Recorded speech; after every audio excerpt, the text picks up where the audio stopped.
Син хийдсэн.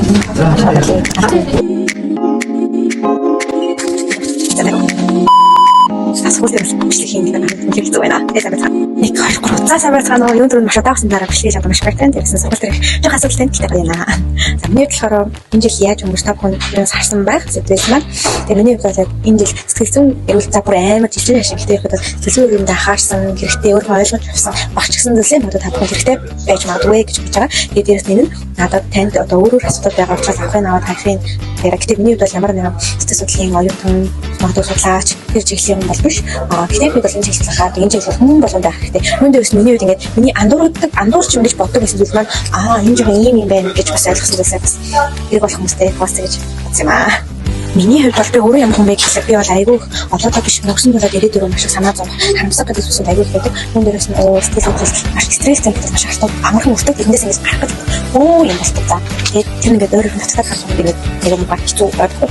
Үүнтэй бас нэг энэ бас нийтээр хамаарч юм буюу өвлийн сэтгэл одоо зүй буюу өвөл яагаад бидний ихэд бол одоо ингээд таад өгөх янз бүрийн бол тэрнээс илүү дахиад яагаад энэ хүн гэдэг юм бид сэтгэл зүйн хамаарч хэрэгтэй байдаг. Гэм үрийн амар гоё Монголын нэг өвөл сэтгэл зүйн юм дээрс энэ байлаас сэтгэл зүйн ингээд ядаргаа юм уу ядарч юм уу энэ чинь яг сэтгэл зүйн хувьд тийм ядаргаа ядарч ямар гоё эрүүл мэндийн талаас нь миний нэм сэтгэл зүйн талаас юу юм бэ гэх тийм ихэд бол анхаарсан өөртөө хөрөнгө оруулсан юм байна. Тэгээд та бүхэн дахиад талхад суугаад. Сайн зоолны хэзээ надад өгөх юм.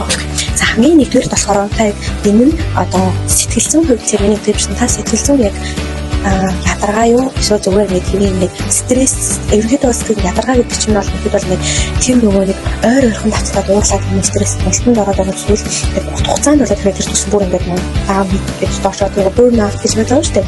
Бүр тийм болтлоо явцсан байна уу? Эсвэл эхэлж ийн үгүй яг төвшнгөд одоо ерөнхийдөө бол одоо янз бүрийн стрессийн одоо самжуулгын зөндөө гэдэг чинь тэрнээс өөр тодорхой хэмжээний ойлголт аваад тэрний хүрээ сэтгэл зүйн хувьд юу гэх юм бэ гэдгийг мэдэх нь тодорхой хэмжээнд бас яг нөлөөтэй байгаа гэж байна. Тэгээд дээрээс нь эсвэл за ер нь яг надад хэлсэн та бүхэн бас мэдж байгаа хаа. Юус ингэж болтойгоо гэнэ. Өөрийгөө жишээс би сэтгэл готролтой, би ADHD дээ. Эсвэл би нөгөө нэг аутизм гэх нэг юм цэвэр мэдлэлтэй шүү дээ. Хизээч хүн өөрийгөө тэгэхээр одоо энэ яриад байгаа нарт хумсар би тийм гэж тогтоогч. Тийм болохоор хизээч реклам баа.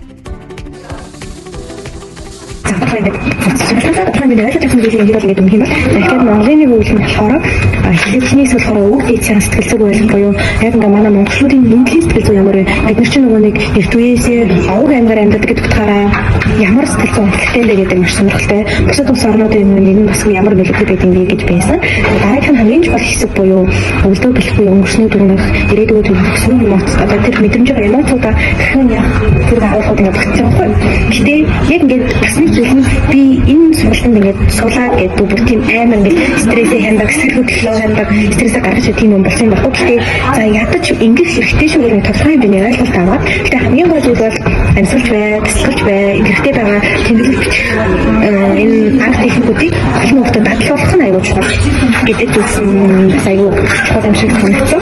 За тэгээд миний нөгөө түрүүний хамгийн их хэлсэн буюу яг ямар төвшин байгаа гэдгийг тодорхой хэмжээгээр өөрөө тодорхойлоод ямар нэгэн сэтгэл зүйн тестүүд өгөөд тэрнээсээ дараа ямар арга хэмжээ мэдээж хамгийн түрүүнд биднэрт ингээд та тийм за 7 хоногийн аймаг ачаалт 7 хоногийн ядаж нэг өдрийг өөрчлөхгүй амралт үгээд гэтээ амралт гэдэг зүйлийг миний хувьд амралт өгөө гэхлээр би юу ч хийхгүй хичээлийнхаа юу ч болохгүй гэх байх. Гэтээ ингээд санаа зовлон угаас ингээд даалтаа хичээлээ хийгээд юм чинь.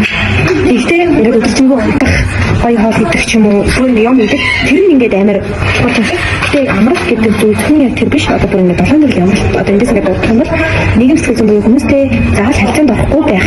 Хүмүүсээс хэсэг өөрийгөө тусгаарлах. Гэхдээ мэдээж урт хугацаанд биш. Ганцаараа байх чинь өөрийнхөө хөрөнгөний орон зай бүрдүүлэх, сүнслэг биегүй ингээд амар тайван, амар амгалан гэж би юм ойлгож байгаа. За тэмүүтээ сэтгэл хөдлөл, сэтгэл зүйн амралт, бүтээгч байдал, бие махбод буюу танин мэдгүй нэ гэдэг бүр ингээд янз бүрийн амар олон хэрэгтэй юм. Би ерөнхийдөө нэр дахиад би хоёр агуулгын энэ жоохон хайцсан байна. Би энэ зүйлийг суулж авсан. Энийг би хэмжүүлэх гэж хичээж байгаа гэдэг талаас нь шүү. Тэгээд дээрээс нь энэ нөгөө нэг баг сар нэмэлт зүйл авсан. Тэгвэл сэтгэл хөдлөлтөөр болохоор сэтгэл хөдлөлийн тогтвортой байдлыг хэрхэн өөрө хандах юм. Магадгүй жишээлбэл надад таарч байгаа арга техник заавал үзэж байгаа танд таахгүй. Би бишиж тэмдэглэдэг байлаа гэж тэр зүйл танд бас таахгүй гэсэн. Тэгэд бол тэнд болчих жоохоо.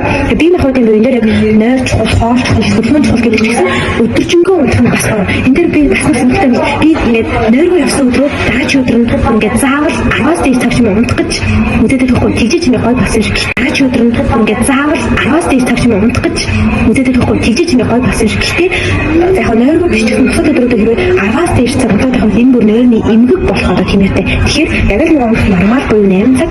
Гэхдээ одоо юу гэдэг заавал хөдөлгөөний чухал би өглөөний 4 цаг тусаад дасгалыг нэг зөв. Энэ нь надад нэг тийм хичээшээ санагдаад байх юм бол энэ нэг өөртөө хийж байгаа зүйл нь зүйл болохгүй гэдэг асуудал гараад ирж байгаа. Тэгэхээр яг надад тохирох юм. Миний бие махбодод аль нь тохирох юм. Би аль нь хийх гэж байгаа гэдэг бэлтгэлийн амар олон хөргөө гэдэг юм билээ. Одоо тэгэл дасгал гэхэд яг нөгөө хүчний техник ингээд олон зүйл байгаа шүү дээ. Тэр зүйлээ тодорхой хэмжээнд туршиж үзээд тэгээд хэрэгжүүлэх нь айгүй хүнтэй юм шиг надад санагдсан. Таны мэдхийн талаасаа буюу техникийн үйл ажиллагаа миний амралтад хийж болох зам үлээсээ эрэг зам үйл юу байх вэ? Харилцаа гэх бүлийн харилцааг маш олон зүйлүүд байна. За дээрээс нь энэ нэг юм болохоор нэг өвлийн сэтгэл гэж байна. Яагаад гэвэл жишээлбэл би та бүхэн нь сонсчихсан байна. Дээрээс нь манай Улаанбаатар ч нөгөө нэг утаатай, төвчөлтэй, нийгмийн асуудалтай, стресстэй, амар асуудалтай. Яг тийм үед үнэхээр стрессгүй байх арга үнэхээр бол хэцүү шүү дээ. Тэгээд дээрээс нь бид нөгөө өвөл гэдэг утгаараа одоо ингээд нарны их багтаж байгаа.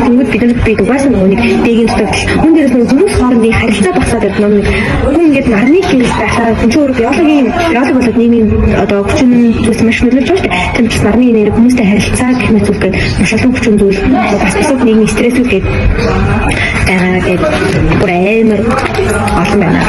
Энэ үгээр юм тэмцэж байгаа. Энэ зүйл бол нэг удаа хийгээд болчтой юм биш. Маш олон удаа таны зуршил. Тийм юм бол ингээд түн мэгсэн зэн зэвгүй надад мэдсэн байх боломжтой тийм болохоор ямар ч зүйлсэндээ хийр одоо зэрэг гэсэн бол маш олон удаагийн оролдлоо. Мөн дээр сондлоо болох ямар нэгэн үйлдэлтэй мэдхгүй байх гэсэн мөр мэдээд байгаа юм аа.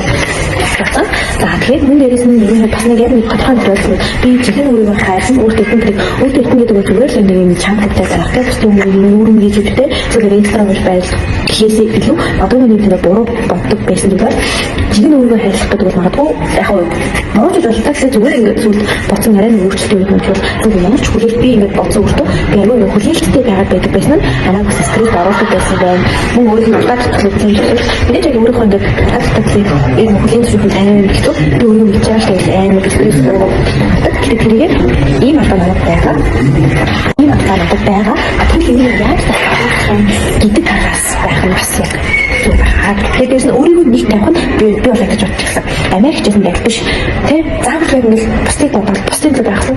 Яг өөртөө ихэд өөрийгөө нэг тавьдаг, өөрийнхөө үзэл өөрийнхөө төлөвлөлт өөрийнхөө гизүүлээд нэг boundaries хийх цаа гэдэг зүйлийг ингээд зүйлүүдээр зэнзүүрнээс аягүй харж одоо зэнзүүрнээс яриа батгаас хараад тэр зүйлийг ихэд өөрийгөө нэг тавьж дараагийн хавьд өөртөө итгэл өөрийгөө хайрлах гэж яваад гэдэг юм аа гэсэн. Зэн дээрсэн toxic хүмүүс, toxic байгаа одоо бодохгүй байгаа тэр зүйлсүүдээс одоо холбоо.